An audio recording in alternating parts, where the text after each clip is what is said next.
La semana pasada comenzamos a revisar la llamada conservación de la energía mecánica y bueno, lo que establecimos fue una conclusión importante, que se va a satisfacer únicamente cuando sobre un conjunto de partículas o sobre un sistema de partículas estén actuando fuerzas conservativas.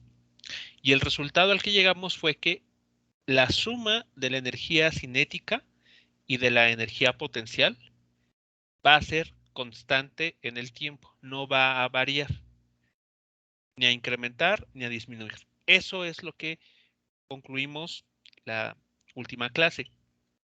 Y bueno, al respecto, comenzamos a ver un ejemplo, un ejercicio en el que un objeto se deja caer y se nos pide calcular la velocidad con la que llegaría a un punto próximo a impactar en el suelo.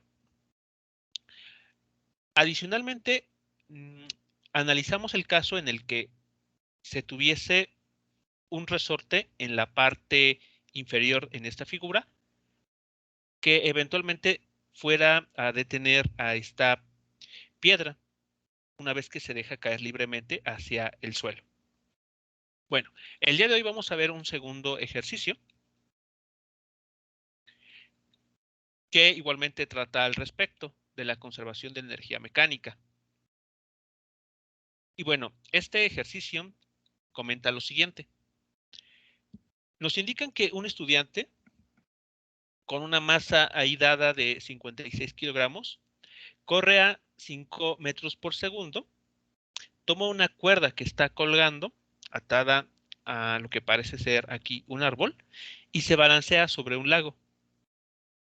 Suelta la cuerda cuando su velocidad es cero. Con esa información nos preguntan, ¿cuál es el ángulo que se está formando aquí? El ángulo que se forma con la vertical cuando se suelta de la cuerda.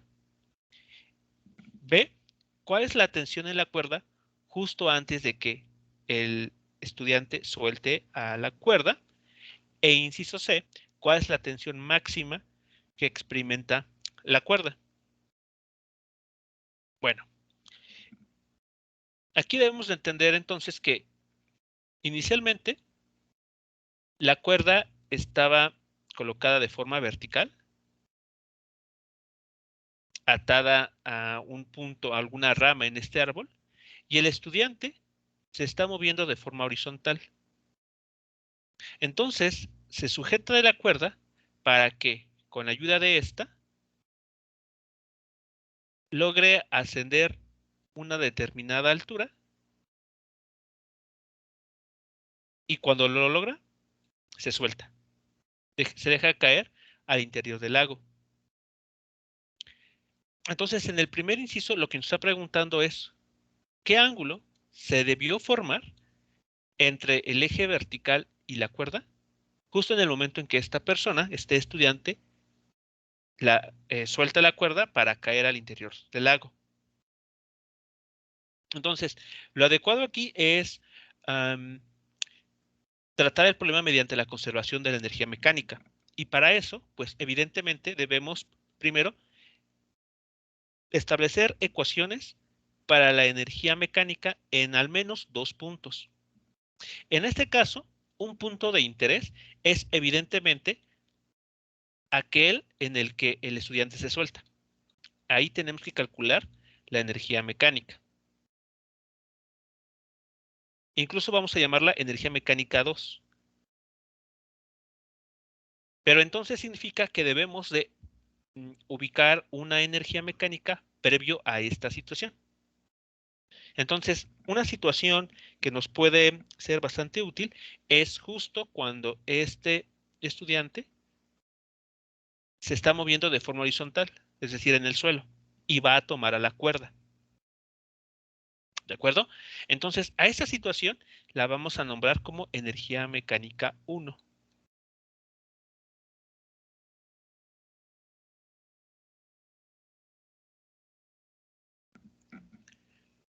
Bien, así que vamos a entonces a establecer estas ecuaciones. Bueno, entonces, para la primera parte, justo cuando el estudiante está corriendo en el suelo y está próximo a tomar la cuerda, sabemos que su energía mecánica será totalmente energía cinética, tomando como punto de referencia o nivel de observación al suelo. Entonces, si tomamos al suelo como nuestro punto de observación, podemos concluir que no tiene energía potencial gravitacional. Así que aquí ya nos estaremos ahorrando un término. No va a ser necesario agregar este factor, así que la energía mecánica en esta primera posición, en este primer instante, es exclusivamente energía cinética. El estudiante se está moviendo. Bien, lo siguiente que sabemos es que este estudiante se sujeta de la cuerda, se sostiene de ella y no es hasta que llega a este punto, a una altura distinta de cero, en el que se suelta y su velocidad es cero. Eso es lo que nos está diciendo el problema. Aquí lo tenemos. Suelta la cuerda cuando su velocidad es cero. Bien, entonces, la energía mecánica en este punto, ¿qué forma tendrá? ¿Cuál será la expresión para la energía mecánica 2 en este punto, en el que el estudiante suelta la cuerda para caer después al interior del lago?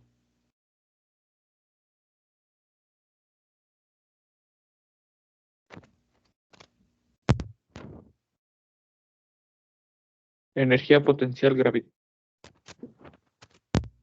Así es, energía potencial gravitacional.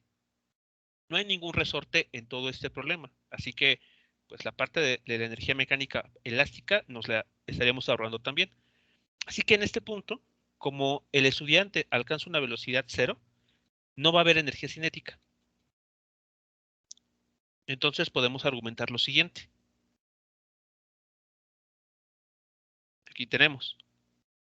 En el instante en el que esta persona, el estudiante, se suelta de la cuerda, ha subido una cierta distancia, una distancia que vamos a llamar h. En esa situación, toda la energía mecánica es puramente energía potencial gravitacional, MGH. No hay energía cinética, y mucho menos un resorte en ese problema.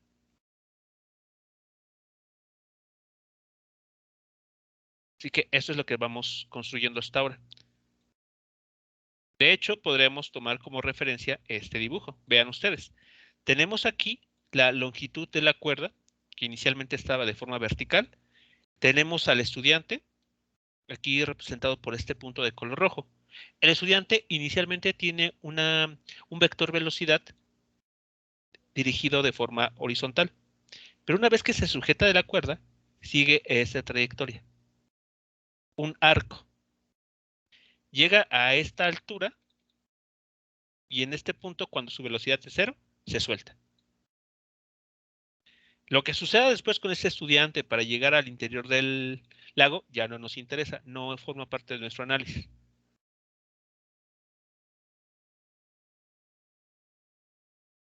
¿Hasta aquí alguna pregunta o comentario?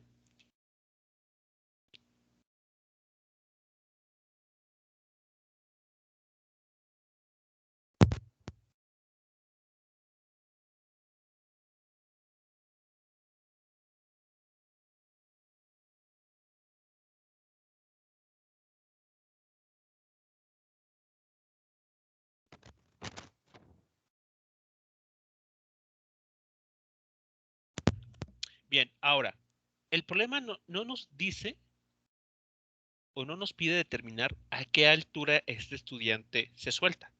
Lo que nos pregunta en el inciso A es sobre el ángulo que se está formando entre la cuerda y la línea vertical. Es decir, ¿cuánto vale este ángulo teta que tenemos en esta figura? Aquí estaría la cuerda y esta línea punteada de color blanco representa la línea vertical o el eje Y. Bueno, entonces podemos notar que cuando este punto de color rojo regresa al punto inicial, donde el estudiante sujeta la cuerda, este ángulo va a valer 0. Pero conforme el estudiante se va separando, se va alejando del suelo, este ángulo va a ir creciendo. Así que podemos ver que hay una relación entre la altura a la cual llega y el ángulo que forma la cuerda con el eje vertical. Hay una dependencia ahí.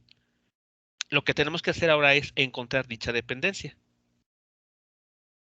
Bien, y para ello, pues nos podemos fijar en la siguiente figura. Vean aquí.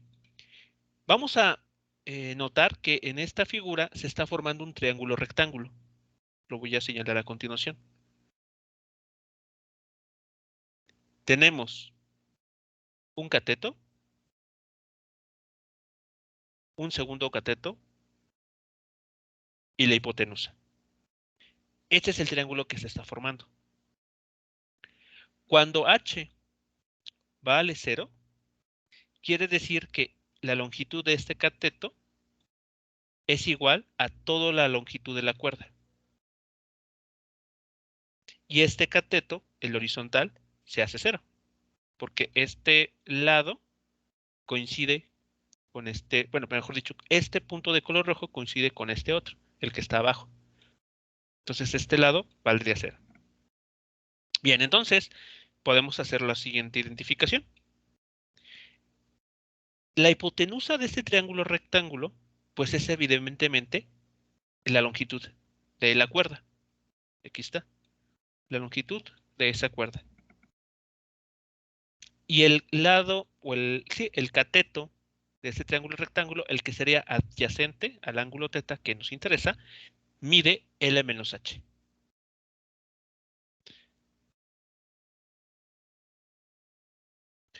Este otro cateto, el que se forma en el eje X, realmente no nos interesa.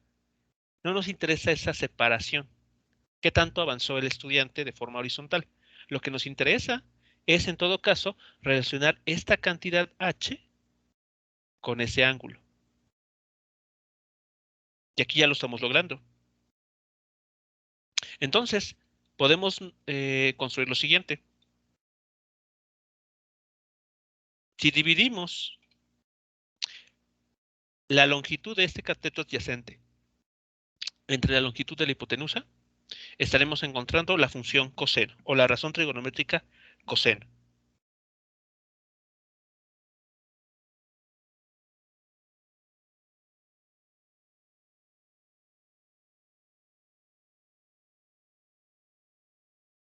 Y despejando de esta ecuación a h, queda esto. Así que esta h que tenemos aquí, que nos dice qué tan alto llega el estudiante, se puede relacionar con el ángulo que forma la cuerda con el eje vertical y está dado de esta manera.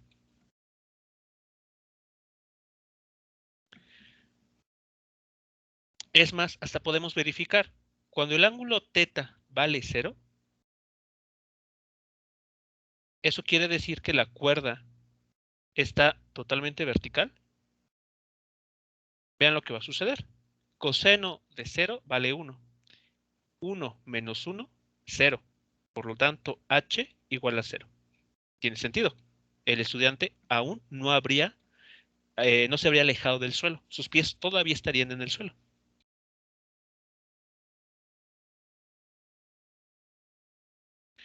Si el estudiante fuera con una gran velocidad, una velocidad muy alta, vamos a suponer que el ángulo que se está formando entre la cuerda y el eje vertical logra ser de 90 grados, pi medios.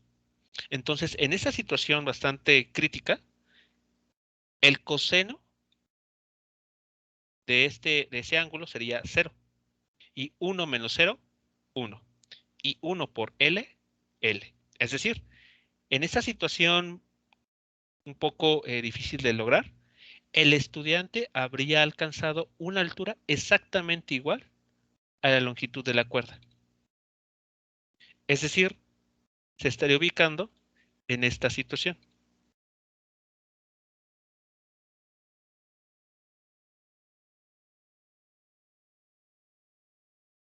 Aquí estaríamos ubicando al estudiante, suponiendo que alcanza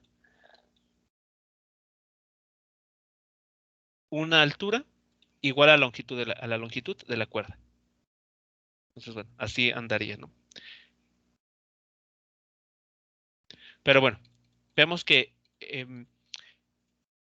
esos dos casos empatan con lo que estamos notando en nuestra figura que tenemos a un lado. Bien, preguntas, comentarios sobre lo que tenemos hasta este momento.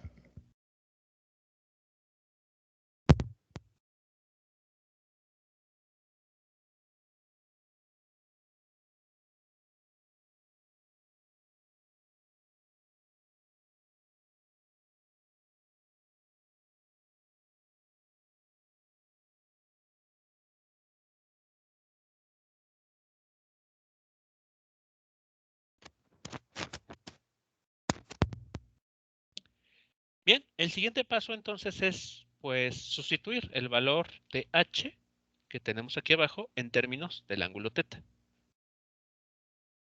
Entonces, bueno, de esa manera logramos avanzar en este cálculo. Entonces, la energía mecánica en el punto 2, es decir, cuando el estudiante se encuentra en esta posición, ya queda expresada en términos del ángulo θ, que es el que estamos buscando. Ahora, ya que tenemos las energías mecánicas, tenemos que ser observadores. Sobre este estudiante, cuando se mueve desde este punto sobre el suelo hasta una cierta altura, ¿cuáles son las fuerzas que están actuando sobre el estudiante en ese recorrido?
Bien, como podemos notar,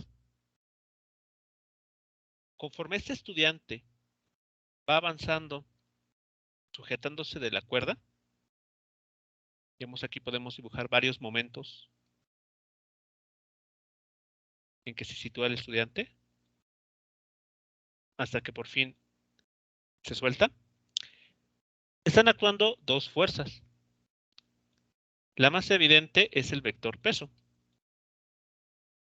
que siempre va a estar apuntando sobre el eje Y negativo. Y la otra fuerza es la fuerza tensión. Esa fuerza tensión va a estar apuntando de esta manera.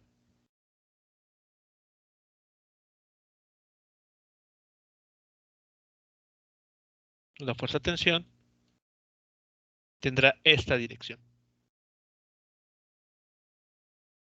Pues bien, si nosotros echamos un vistazo a la condición que se tiene que cumplir para poder decir que la energía mecánica se conserva,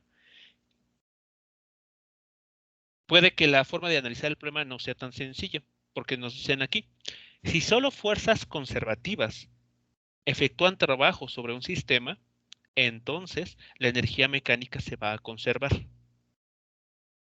De otra manera, no tenemos garantizado que la energía mecánica 1 sea igual a la energía mecánica 2. Entonces, en este problema que estamos resolviendo, tenemos dos fuerzas. La fuerza peso, que sabemos que esa es una fuerza conservativa, así que con ella no hay mucho problema. La otra fuerza que está presente es la tensión. Y esta fuerza no tenemos la certeza de que sea conservativa. No podemos decir confianzudamente que es conservativa y por lo tanto la energía mecánica se conserva. Eso sería un error.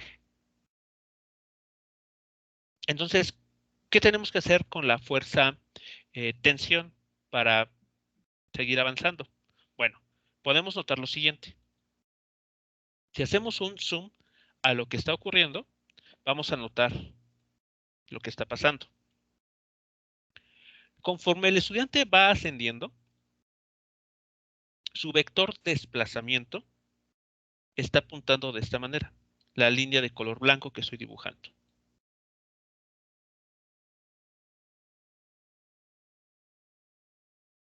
Ese es su vector de desplazamiento.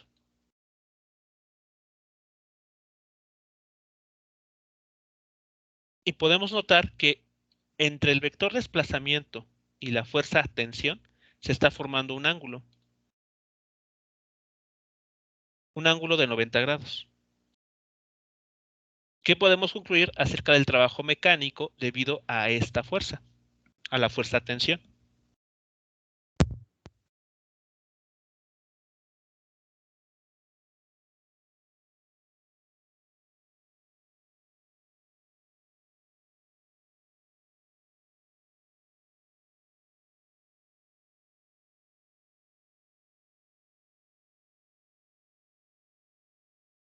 Que el trabajo mecánico es cero,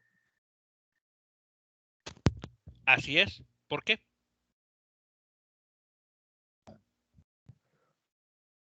porque forma un ángulo de 90 grados. Exactamente. Cuando el vector fuerza y el vector desplazamiento son ortogonales entre sí, habíamos comentado anteriormente, creo que lo tenemos por acá. Sí, aquí lo tenemos. Aquí está. Cuando un vector fuerza es perpendicular al vector desplazamiento, no hay trabajo mecánico. El trabajo mecánico es cero. Y es lo que está sucediendo aquí. Conforme este estudiante va subiendo con la ayuda de esa cuerda, experimenta una fuerza-tensión. Pero esta fuerza-tensión es ortogonal al desplazamiento. Por lo tanto, podemos decir que el trabajo mecánico debido a la fuerza-tensión vale cero.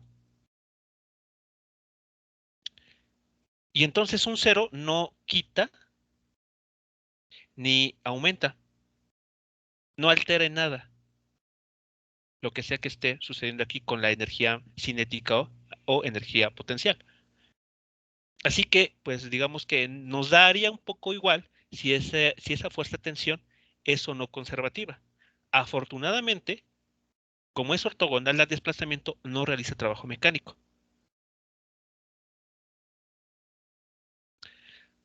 Así que la que realmente nos interesa sería nuevamente la fuerza debida al peso, la fuerza de gravedad. Esa sí es la que nos interesa.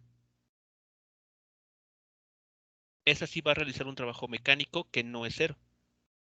Y como es una fuerza conservativa, entonces ya tenemos asegurado que la energía mecánica se va a conservar.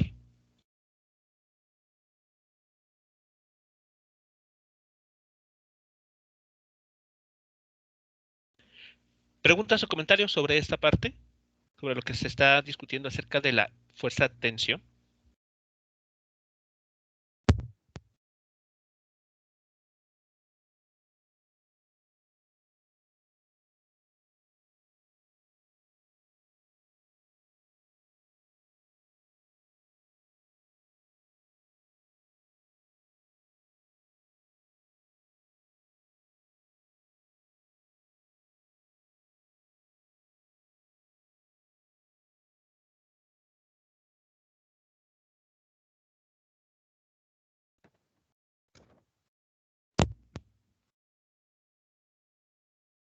Bien, entonces, aclarado este punto, ya tenemos los argumentos suficientes como para igualar las energías.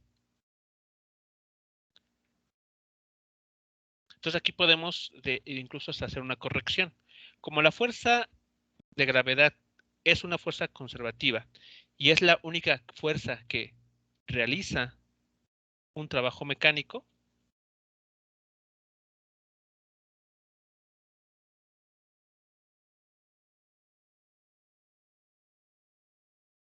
sobre el estudiante, entonces tenemos asegurado que la energía mecánica se va a conservar. La energía mecánica en el instante 1, cuando se sujeta el estudiante de la cuerda, va a ser igual a la energía mecánica 2, es decir, en el instante en que suelta la cuerda. Así que ya tenemos esta igualdad.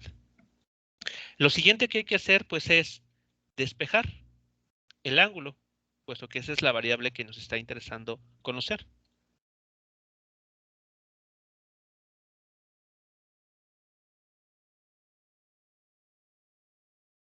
Bien, y eso es lo que estaremos obteniendo. Vean que el término masa se anula, ya no es un factor o un término a considerar. De hecho, en el problema, aunque nos está dando la masa, pues vemos que en esta parte del cálculo es irrelevante ese valor. Despejando el ángulo θ, queda esto que está aquí.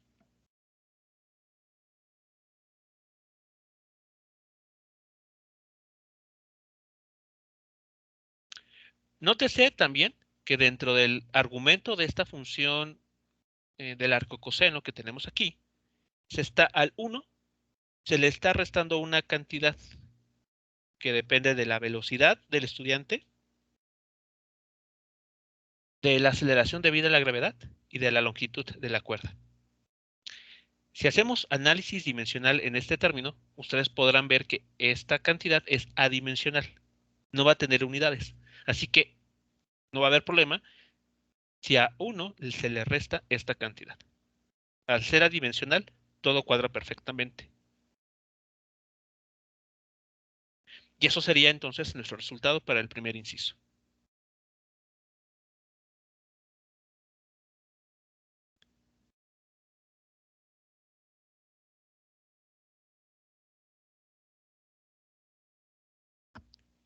¿Dudas o comentarios sobre esta primera parte, sobre el inciso A?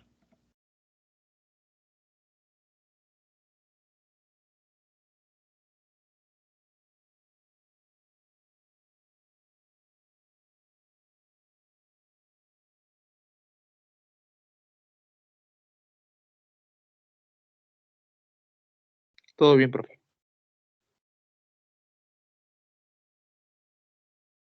Muy bien. Entonces, podemos regresar a esta parte, al enunciado, y recordar que la siguiente pregunta nos comenta acerca de cuál es la tensión en la cuerda justo antes de que se suelte. Bueno, hasta este momento, la tensión en la cuerda la habíamos solamente mencionado para indicar el trabajo mecánico debido a ella, pero nada más. Entonces, ¿cómo podríamos, para el inciso B, determinar el valor de esta tensión?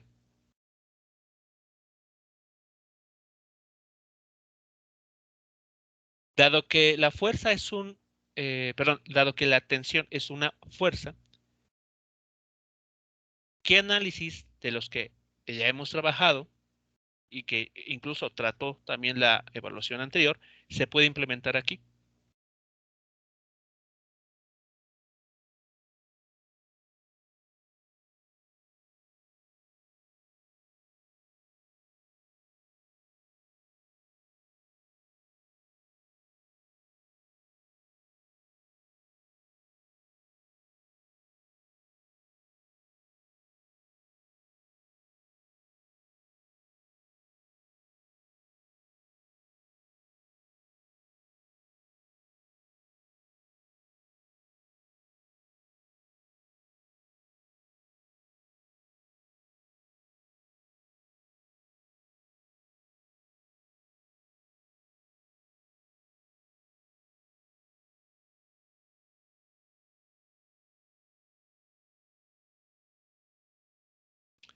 Pues bien, entonces vamos a analizar lo que pasa con con la fuerza a través de un diagrama de cuerpo libre.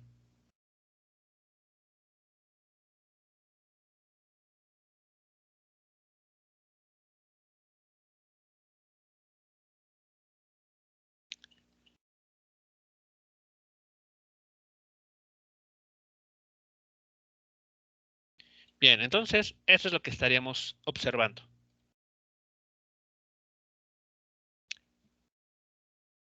Cuando el estudiante se sujeta de la cuerda, sobre el estudiante está esta fuerza de tensión y esta fuerza peso sobre el estudiante. Bien, entonces sabemos por tercera ley de Newton que esta tensión que ejerce la cuerda sobre el estudiante es la misma que el estudiante ejerce, es la misma fuerza que ejerce el estudiante sobre la cuerda. Así que si logramos encontrar el valor de esta cantidad o fuerza T, es exactamente encontrar lo que el problema nos está pidiendo, la tensión en la cuerda. ¿De acuerdo? Así que no hay que perder de vista esto. Este vector en color amarillo es una fuerza que ejerce la cuerda sobre el estudiante. Pero por tercera ley de Newton, la magnitud de dicha fuerza es exactamente igual a la tensión en la cuerda. Así que en lo sucesivo, a esta T la voy a estar llamando tensión en la cuerda. Aunque realmente, repito, es la fuerza que ejerce la cuerda sobre el estudiante. Bueno, entonces vamos a suponer esta situación. Cuando el estudiante está ascendiendo, vemos que se está formando esta orientación en los vectores tensión y peso. El vector peso siempre apunta hacia abajo y este vector en amarillo está dirigido a lo largo de la cuerda. Entonces, cuando este ángulo θ se está formando aquí, el ángulo entre la cuerda y la vertical es θ, este mismo ángulo se reproduce aquí. Es decir, que este ángulo θ es también el ángulo que se forma entre el eje, la fuerza peso y esta dirección que se extiende a lo largo de la cuerda. Bien, una vez teniendo esto en mente, nótese también que la persona esta, durante su ascenso, está efectuando una trayectoria circular, o al menos una sección circular, no completa, no es un círculo completo, pero al menos sí una parte de un círculo. Entonces, ¿qué tipo de aceleración va a experimentar?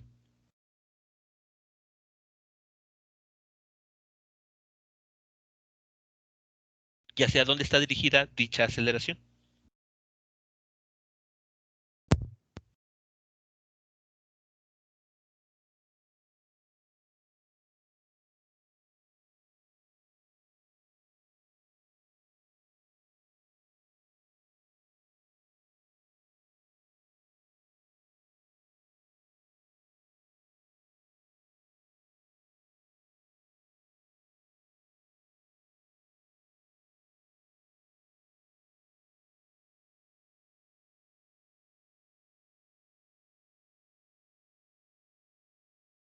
En la misma dirección de la tensión.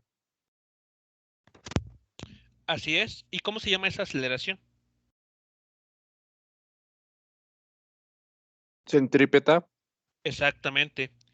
Durante este recorrido que realiza el estudiante, va a experimentar una aceleración, que de hecho es la que nos interesa, una aceleración centrípeta, que siempre está apuntando hacia el centro del círculo, que en este caso el centro del círculo coincide con el punto en el cual está sujetada la cuerda. Entonces, la aceleración centrípeta va a ocurrir de esta manera, el vector de color blanco.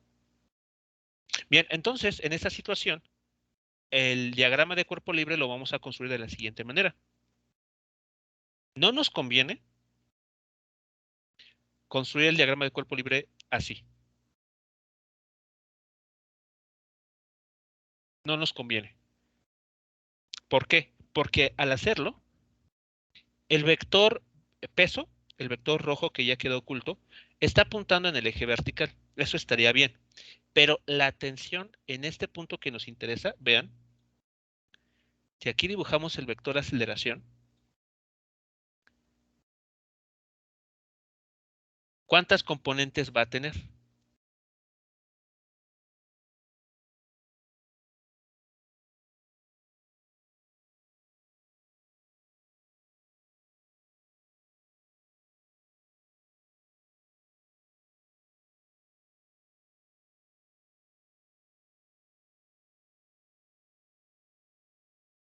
Dos.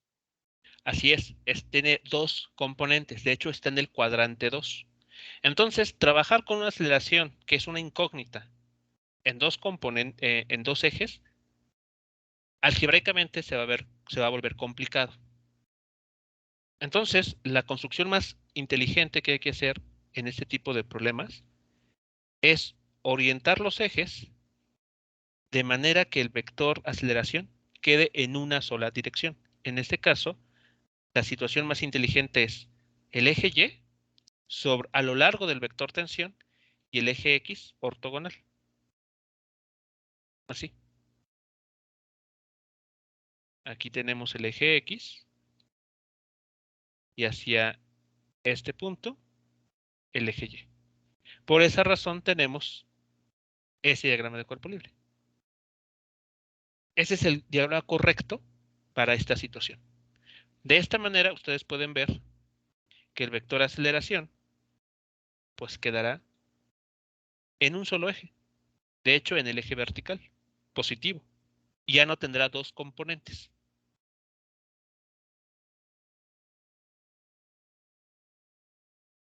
¿Preguntas, comentarios sobre esta elección del diagrama o de los ejes coordenados?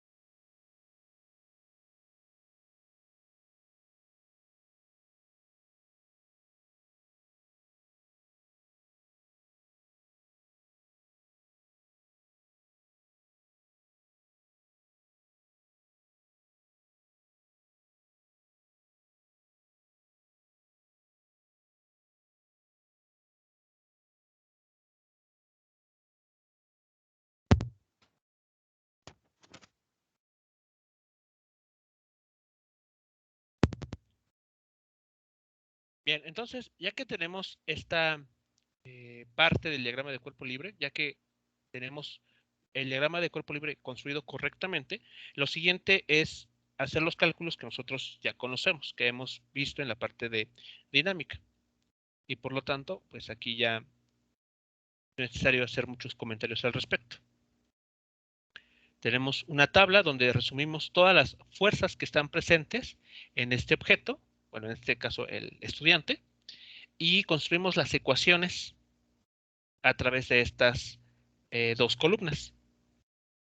En el eje X, lo que vamos a tener es una componente negativa del peso que va a estar generando una aceleración que recibe el nombre de aceleración tangencial.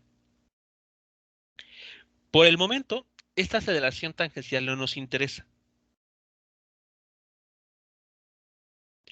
Esta aceleración es la que explica por qué el problema dice que cuando el estudiante está ascendiendo, llega a un punto en el que su velocidad es cero.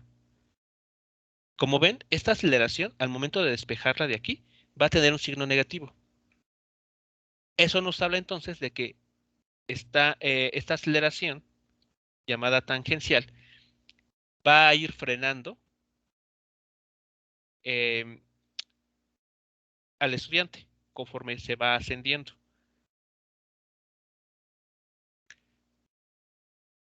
Sin embargo, esta aceleración por el momento no nos interesa. De hecho, la vamos a retomar cuando pasemos a la parte de movimiento rotacional. Pero lo importante es saber que existe.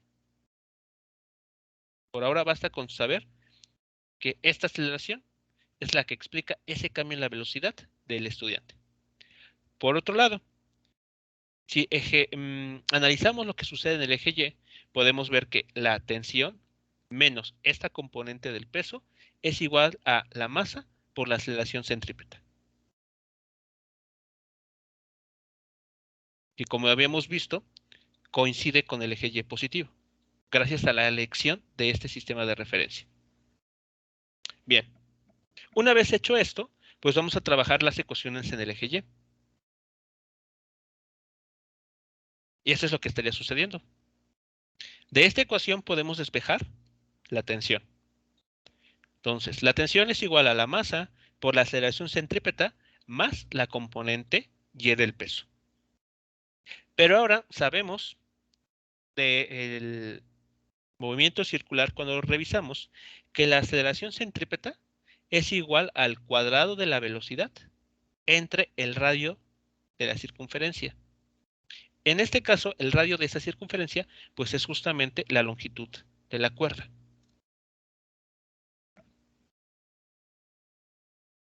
Así que lo que estamos obteniendo aquí ya es una ecuación general. Esta ecuación nos está dando el valor de la tensión para cualquier velocidad y para cualquier ángulo que se esté formando con el eje X positivo. Perdón, con el eje vertical positivo.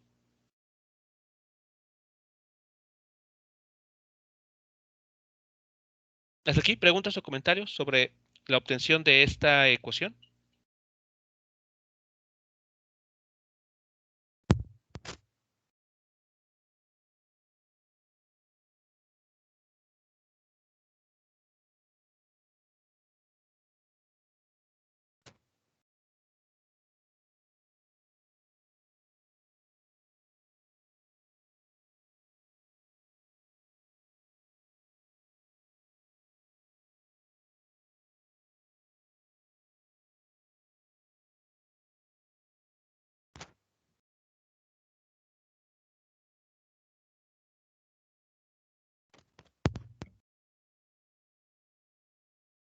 Ahora bien, ya que tenemos esta expresión para la tensión, lo único que hay que hacer ahora es responder las preguntas del inciso B y del inciso C con esta misma ecuación. Esa es la ventaja que tenemos. Ya no necesitamos hacer ningún cálculo adicional. Basta con ajustar en esta ecuación las condiciones de estos dos incisos. Entonces, en el inciso B nos pedían determinar la tensión en la cuerda cuando el estudiante se suelta. Y además nos dicen que en ese momento la velocidad del estudiante es cero. Así que basta con hacer cero aquí este término para conocer la tensión en la cuerda justo cuando el estudiante se suelta de ella.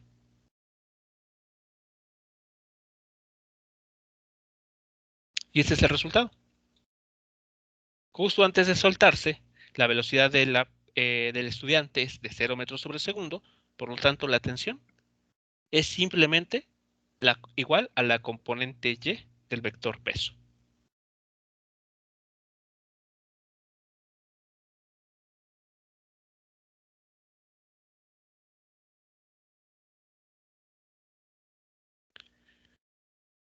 Bien, por su parte, el inciso C nos pide determinar el valor de la tensión máxima que se experimenta en la cuerda. La pregunta aquí entonces primero es saber cuándo la tensión es máxima.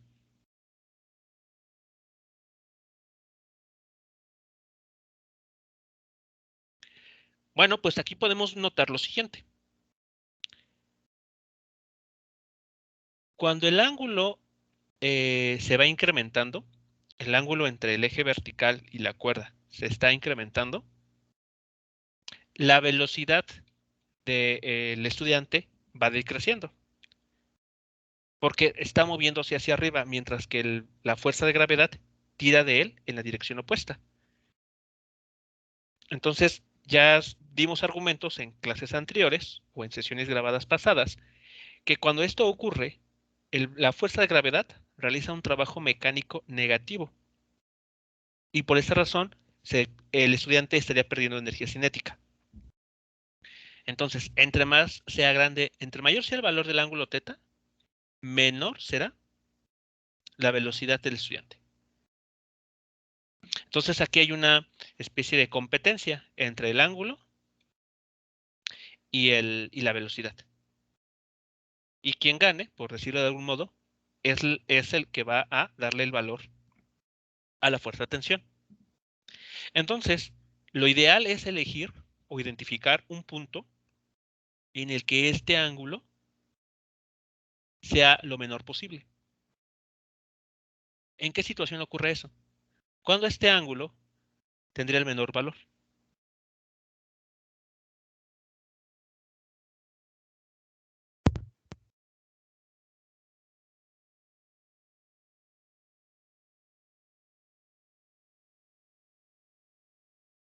Cuando recién el estudiante deja de tocar el suelo. Cuando el estudiante deja de tocar el suelo, ok. Y en esta situación, ¿qué ángulo se estaría formando entre el eje vertical y la cuerda? ¿Qué es este ángulo?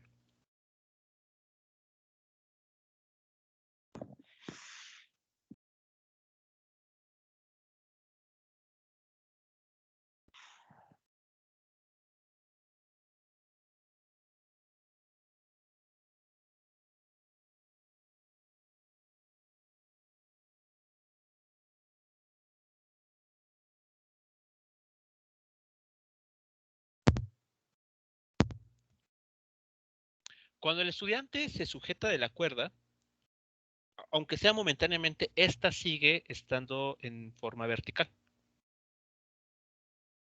No hay que perder de vista este detalle. La cuerda está en forma vertical y el estudiante se sujeta de ella. A nosotros, a simple vista, si lo viésemos lo que está sucediendo, ocurre todo tan rápido que tal vez no nos percatamos de esa situación. Entonces, lo que tenemos es una cuerda que está en una posición vertical y una persona, el estudiante, sujetándose de ella.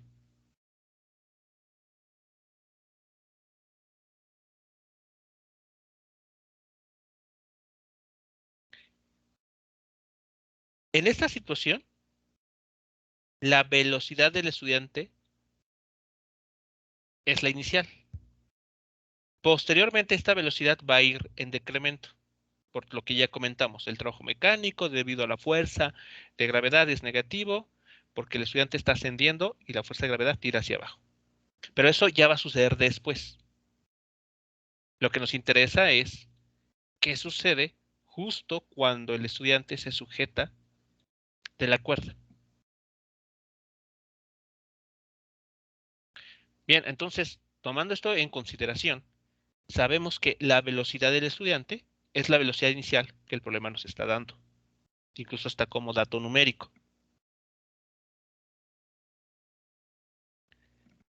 ¿Ok?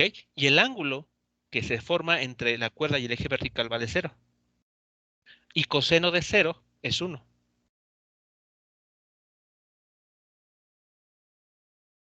Entonces, eso es lo que estaremos obteniendo.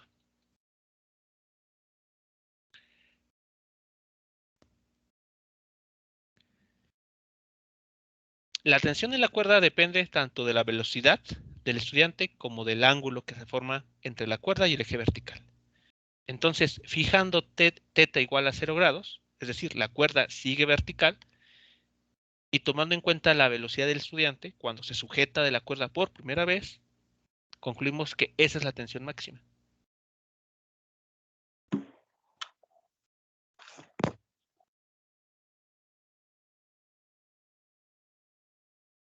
Coseno de 0 vale 1, así que este término lo reemplazamos por un 1. Y solo nos queda mg. Aquí esta v la reemplazamos por el valor de la velocidad inicial del estudiante, que son 5 metros por segundo, de acuerdo al enunciado del problema. Aquí está. Factorizamos la m y tenemos ya una cantidad que, si ustedes lo analizan, tiene dimensiones de aceleración. Multiplicada por la masa, lo que nos queda entonces es una cantidad que tiene dimensiones de fuerza, justo como tiene que ser.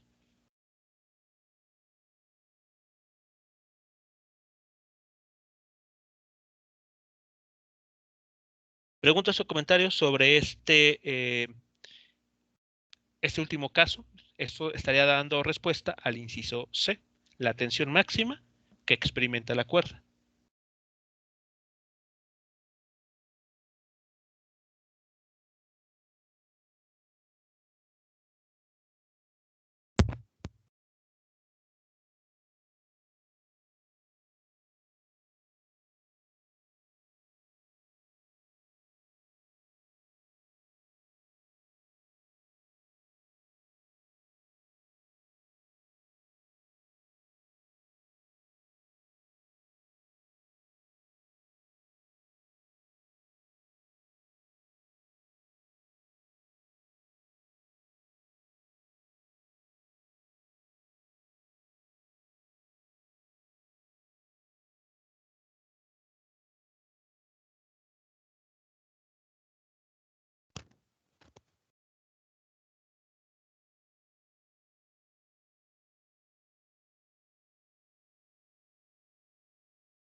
Bien, vamos a revisar entonces el siguiente ejercicio.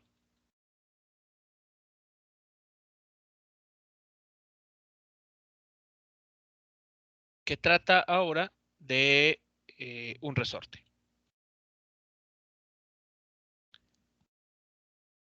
Tenemos entonces lo siguiente. Nos indican que un bloque de masa m está unido al extremo de un resorte, que tiene constante de rigidez K minúscula, como se muestra en la figura de abajo. Nos indican que a la masa se le da un desplazamiento inicial x0 desde su posición de equilibrio y una rapidez inicial v0.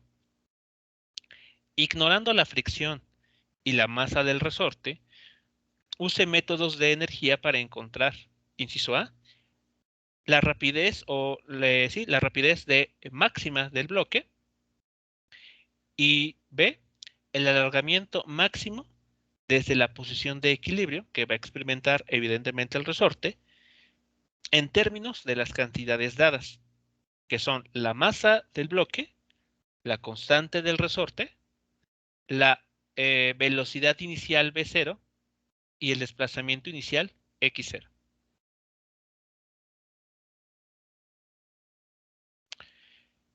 Entonces, bueno, para tener una mejor imagen de lo que está sucediendo, voy a compartirles a continuación un video para ejemplificar lo que aquí el problema nos está indicando.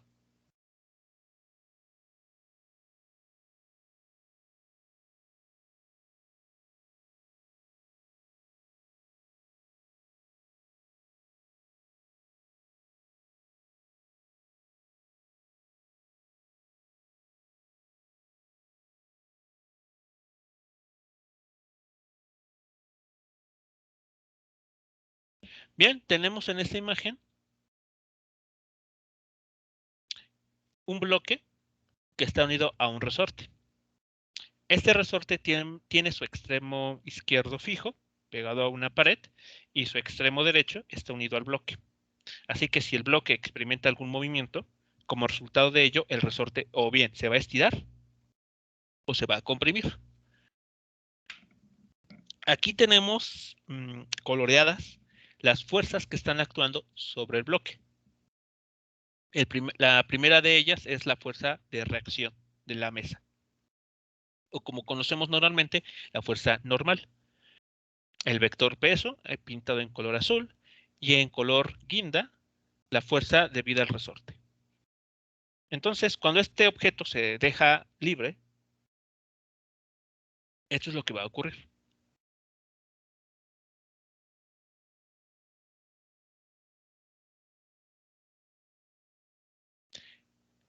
El resorte va a irse moviendo de izquierda a derecha debido a que el resorte o bien tira del bloque o le empuja, dependiendo si el resorte está comprimido o estirado. Por ejemplo, si regresamos a la imagen inicial, aquí, en este momento el bloque está colocado un poco más hacia la derecha del punto en el que el resorte está en su estado natural. Por esa razón, el vector fuerza debido al resorte está apuntando hacia la izquierda. Recuerden ustedes la ley de Hooke. Nos indica que la dirección del vector fuerza provocado por un resorte siempre tiene la dirección opuesta a la deformación que se le está produciendo.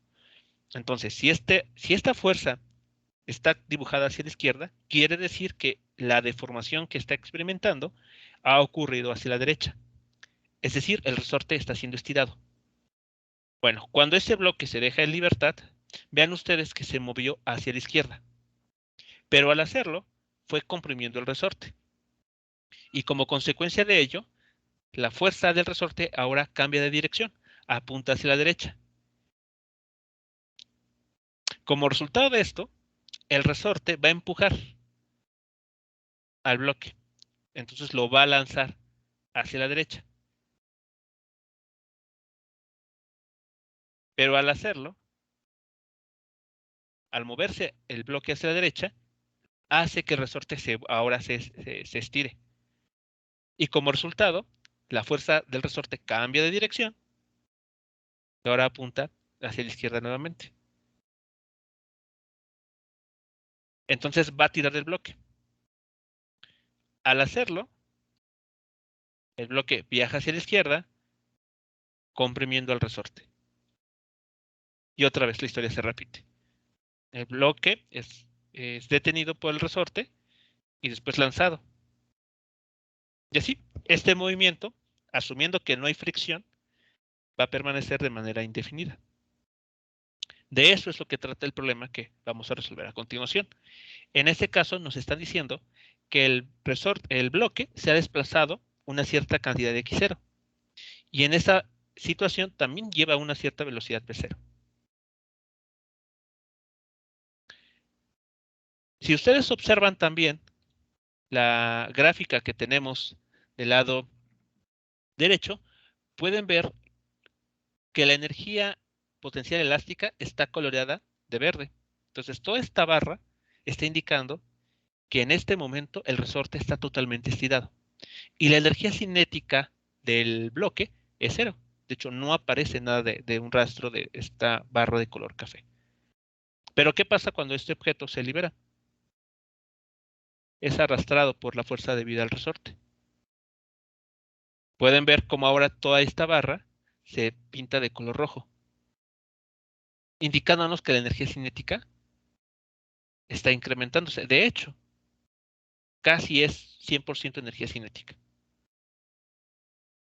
Y si esto, pues dejamos que cambie en el tiempo, pueden ver cómo la energía potencial elástica se transforma en energía cinética y viceversa.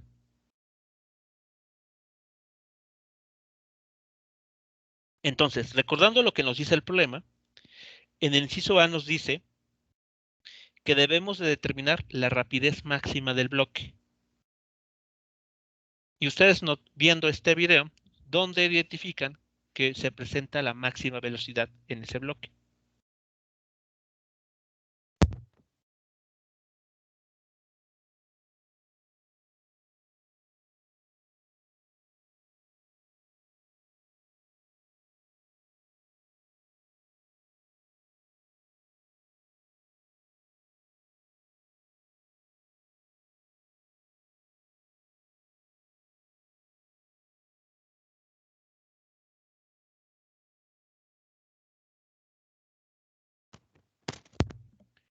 Sigamos congelando la imagen.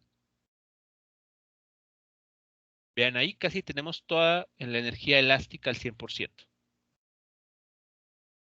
Aquí la barra de energía cinética está yendo al valor máximo.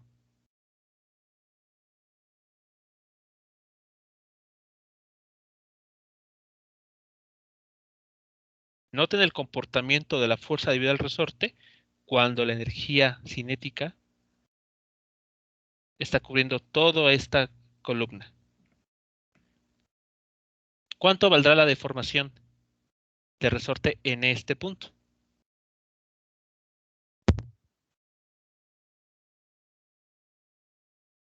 ¿Cero? Así es. Cuando el resorte está momentáneamente en su estado natural, en su longitud original, el bloque está logrando su máxima velocidad. Pero si el bloque se mueve ligeramente fuera de este punto, vean que la fuerza debido al resorte aparece irremediablemente, porque al resorte no le gusta estar deformado. Entonces, o bien como lo comentan en el chat, cuando no hay energía potencial elástica, toda esa energía tiene que estar en un cierto sitio, que es como energía cinética. Y si no hay energía potencial elástica, quiere decir que el resorte no está deformado, momentáneamente. Esto ocurre muy rápido, como pueden ver ustedes en el video. No es algo que se mantenga en el tiempo. Sucede algo, esto muy, muy rápido. Entonces, justo ahí, vean, cuando la fuerza esta, que es la que aplica el resorte, vale momentáneamente cero,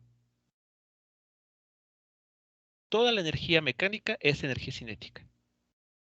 Entonces, aquí ya estamos diciendo que estaría alcanzando el máximo valor de velocidad este bloque. Así que eso ya es una condición importante. Cuando el resorte no está deformado, es decir, cuando no hay energía potencial elástica, el bloque alcanza su máxima velocidad. Y ahora el inciso C, perdón, el inciso B lo podemos analizar aquí también, porque dice, ¿cuánto vale el alargamiento máximo en el resorte?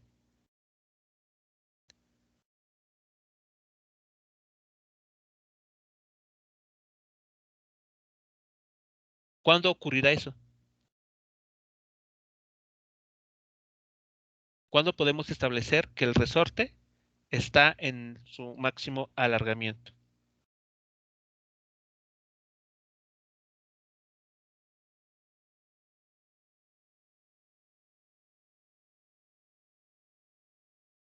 Comparen también el comportamiento de las energías cinética y potencial. Cuando la energía cinética sea cero. Exactamente. Vean, aquí básicamente tenemos la mitad de energía cinética y energía potencial, repartidas equitativamente. Este bloque, como todavía tiene energía cinética, quiere decir que todavía alcanza a moverse un poco más hacia la derecha. Pero vean, conforme se mueve más hacia la derecha, la energía potencial elástica va aumentando y la energía cinética disminuyendo. Quiere decir esto que el bloque va a terminar momentáneamente en reposo. Y cuando eso sucede, el resorte ya no va a poder estirarse más. Porque si lo hiciera, querría decir entonces que hay todavía energía cinética en el bloque. Todavía alcanzaría a desplazarse más hacia la derecha, pero no es lo que está sucediendo. Cuando toda la energía cinética asociada al bloque se ha convertido en energía potencial elástica para el resorte, estamos en la situación en la que ese resorte está totalmente estirado.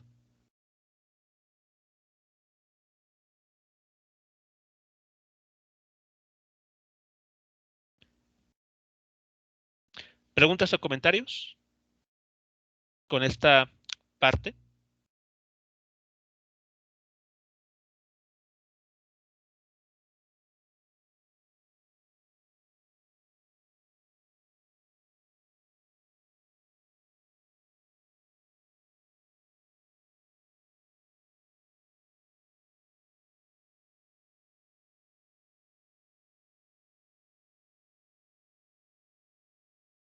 Bien, entonces, una vez aclarado esta situación con la ayuda de esta animación, vamos a proceder a hacer los cálculos que se necesitan para darle respuesta de manera analítica al problema. Pero al menos ya comentamos aquí y ya sabemos qué condiciones tenemos que seguir en cada inciso. Para el inciso A, tenemos que considerar que el resorte no está deformado. Eso significa que el bloque alcanza su máxima velocidad. Y para el inciso B, tenemos que asumir que el bloque está momentáneamente en reposo, con lo cual el resorte estaría deformado todo lo que puede, alargado la distancia máxima.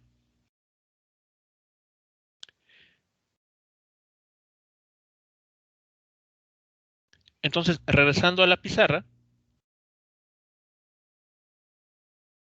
podemos hacer las siguientes observaciones. El propio problema nos dice que al inicio, a la masa que está unida al resorte, se le desplaza una cierta cantidad de x0 y además tiene una velocidad o rapidez inicial v0. Entonces, ese bloque al inicio se está moviendo.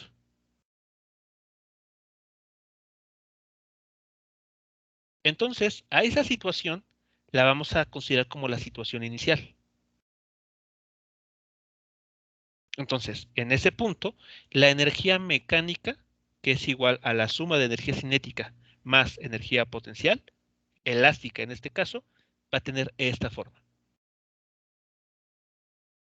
Esa va a ser la expresión para la energía mecánica inicial.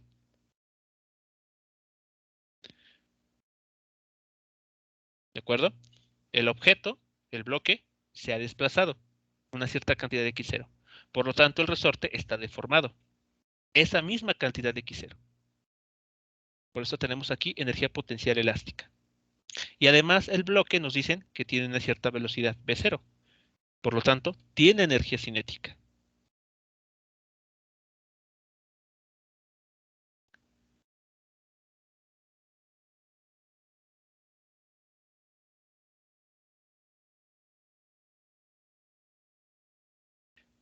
Entonces ahora, ¿cómo tiene que ser la ecuación para la energía mecánica? Vamos a llamarla energía mecánica 2 para la situación del inciso A. Es decir, cuando ese bloque alcanza su rapidez máxima.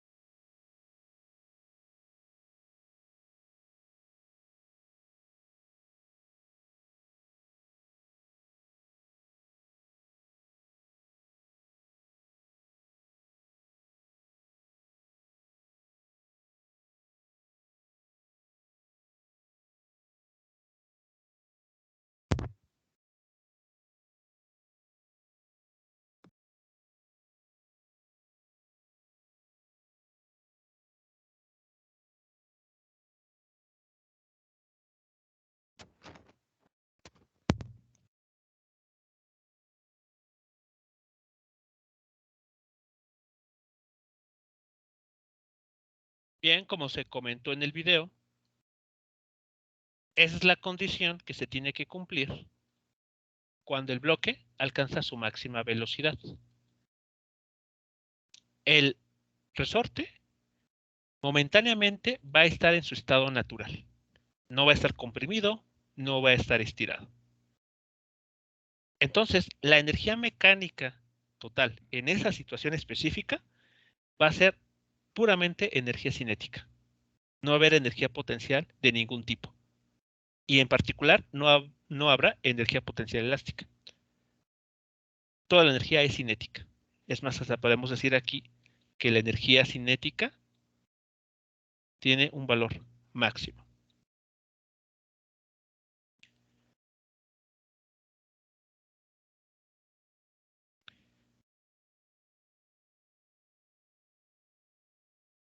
Surge ahora una pregunta.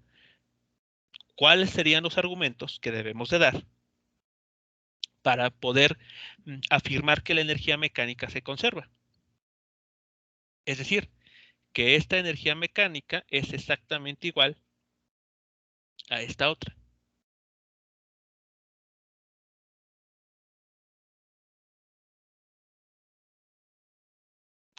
todo está en entender correctamente el problema. Nos dicen que ignoremos la fricción. No hay fricción en este momento, en esta situación. Entonces, la única fuerza que va a estar actuando sobre el bloque es la fuerza debida al resorte. Y esta fuerza es una fuerza conservativa. Así que ya con eso tenemos asegurado que la energía mecánica total se va a conservar. La energía inicial, la energía mecánica inicial será exactamente igual a la energía mecánica en esta situación, donde el resorte está momentáneamente sin deformación. Entonces podemos igualar y de ahí rápidamente dar una ecuación para la velocidad máxima en términos de los datos dados en el problema. El desplazamiento inicial, una velocidad inicial, la masa del bloque y la constante de rigidez del resorte.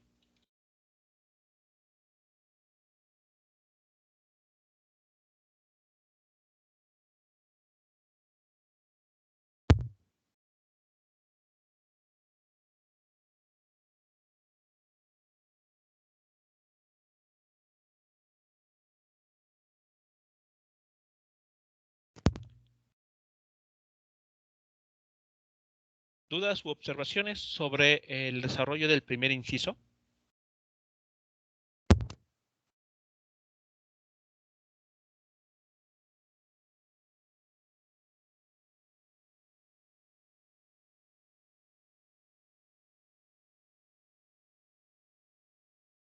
Todo bien, profe.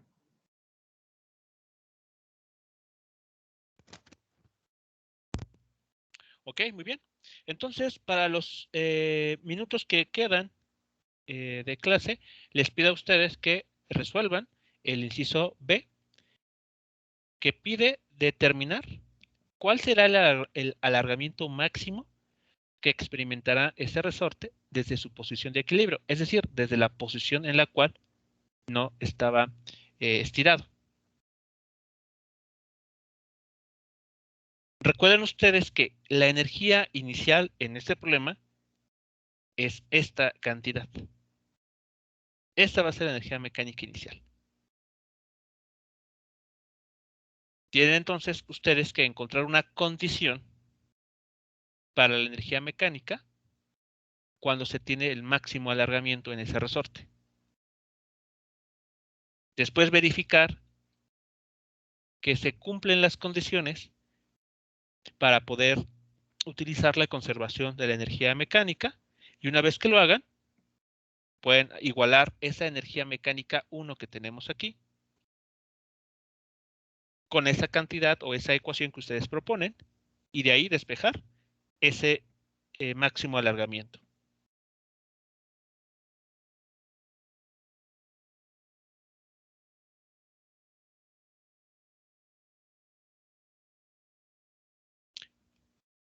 Y una vez que concluyan ese inciso, lo revisamos en pantalla.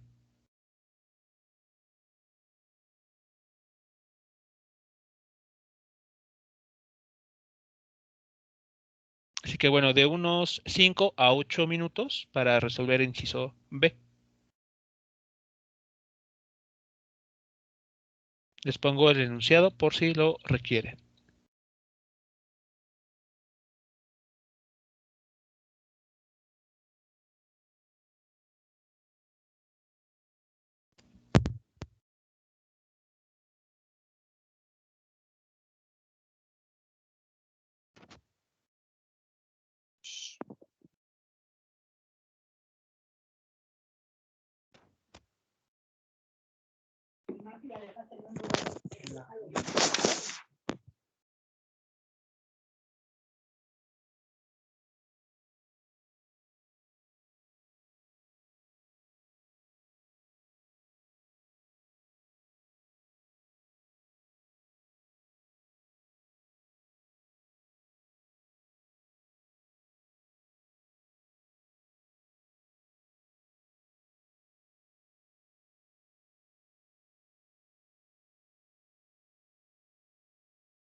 Jóvenes, voy a dejar de compartir pantalla.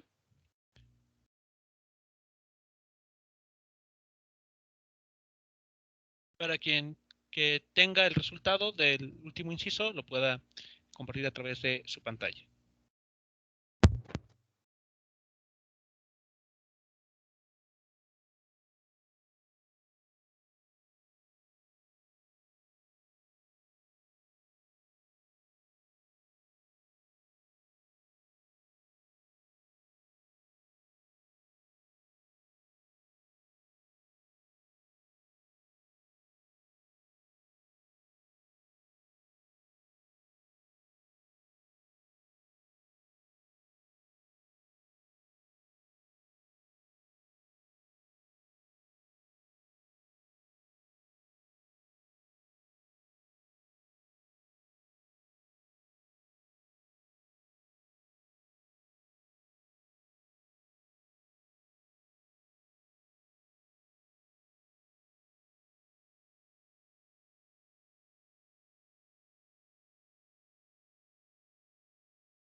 González Peña, por favor, muéstrenos el desarrollo del inciso B, por favor.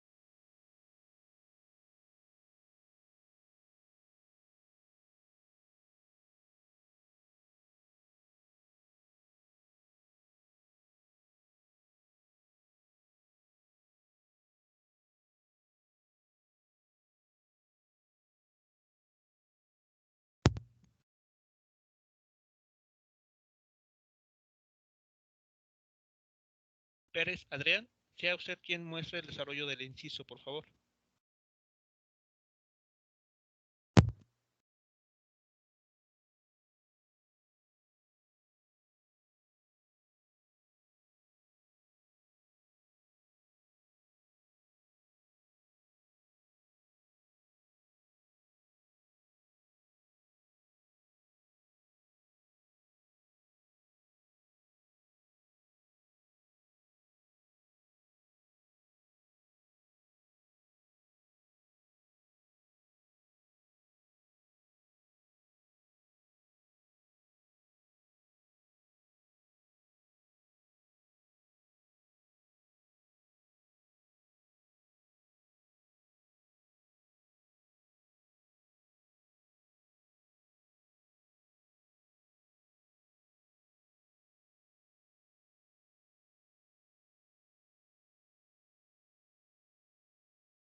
Villafuerte Suárez, por favor, muéstranos el desarrollo del inciso B del problema, por favor.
Luz Martínez, muestra el desarrollo del inciso B, por favor.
Bien, jóvenes, escuchamos la siguiente clase. Que tengan todos una excelente tarde. Hasta luego.